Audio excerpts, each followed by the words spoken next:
Assalamualaikum warahmatullahi wabarakatuh. Perkenalkan, nama saya Ben Saputra dari Prodi Pendidikan Musik dengan NPM 2413045027.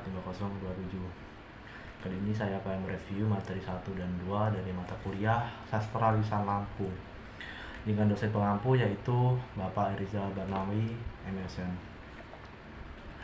Hari ini kita akan mengulas kembali pemahaman dasar mengenai sastra. Seringkali kita menganggap sastra hanyalah deretan kata indah.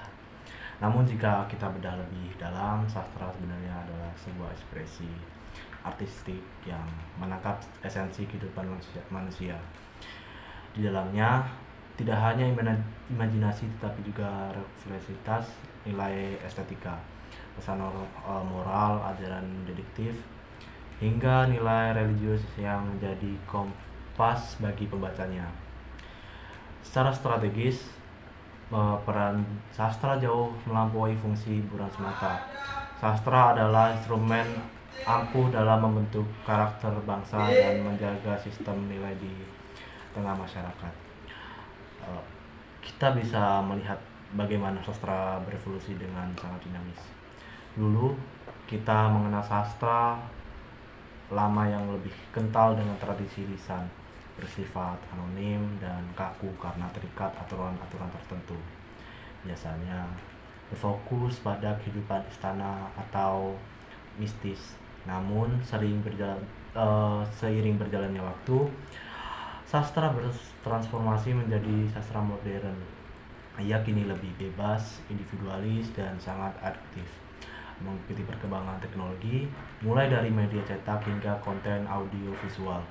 Perubahan ini sebenarnya adalah cerminan dari pergeseran cara berpikir budaya manusia yang semakin terbuka. Berbicara tentang nilai, kita tidak bisa melewatkan kekayaan lokal kita, yaitu sastra lisan Lampung. Barisan seperti peribahasa, mantra, dan cerita rakyat, hingga pisaan bukan sekedar hiasan tradisi masa lalu.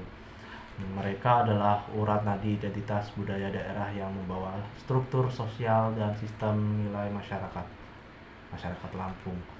Dari generasi ke generasi, disinilah letak urgensinya.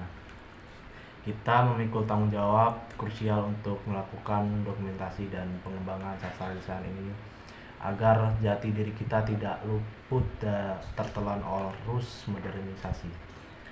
Sebagai kesimpulan untuk materi 1 ini, saya mempelajari sastra lisan sejatinya adalah upaya untuk memahami manusia dan kebudayaan secara utuh. Ini bukan sekedar tugas akademik, melainkan sebuah panggilan untuk menjaga pengembangan nilai-nilai kemanusiaan yang hidup di dalamnya. Karena dengan menjaga sastra, kita sebenarnya sedang menjaga peradaban kita sendiri.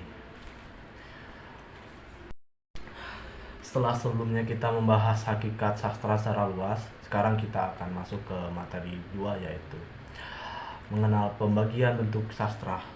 Secara garis besar, dunia sastra yang kita kenal terbelah menjadi 2 pilar utama, yaitu sastra lisan dan sastra tulisan. Meski keduanya sama-sama merupakan media berekspresi, cara mereka lahir dan bertahan di masyarakat sangatlah berbeda. Dimulai dari sastra lisan, ini adalah bentuk sastra yang paling tua dan bersifat komunal. Bayangkan sebuah cerita yang mengalir dari mulut ke mulut, diwariskan oleh leluhur kepada generasi berikutnya. Sastra lisan ini menjadi milik bersama, tidak ada klaim penulis tunggal di sana. Keunikan yang terletak pada fleksibilitasnya, yaitu cerita bisa memiliki banyak versi yang berbeda tergantung siapa yang menuturkannya. Contohnya sangat akrab di telinga kita, mulai dari legenda-legenda daerah, dongeng pengantar tidur, teka-teki, dan nyanyian rakyat yang serat akan makna. Perbandingan terbalik dengan itu, kita mengenal sastra tulisan. Berbeda dengan sastra lisan, sastra tulisan ini bersifat konkret karena bertuang dalam bentuk teks. Di sini identitas penulis atau pengarangnya tercatat dengan jelas, sehingga versinya bersifat tetap dan tidak berubah-ubah seiring berjalannya waktu. Sastra tulisan adalah dunia di mana kreativitas individu dituangkan secara terstruktur ke dalam medium yang lebih modern, seperti novel tebal, cerpen yang padat, puisi-puisi puitis, hingga naskah drama yang dipentaskan di panggung-panggung besar.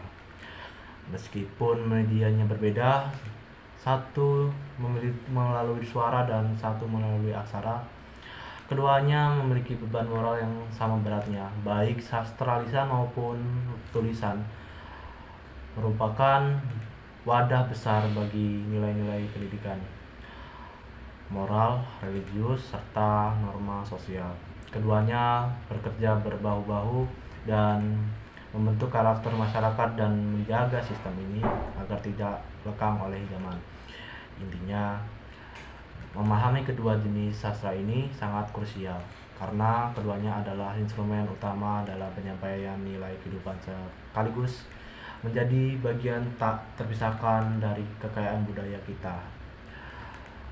Jadi, mungkin itu saja. Saya ucapkan terima kasih dan assalamualaikum warahmatullahi wabarakatuh.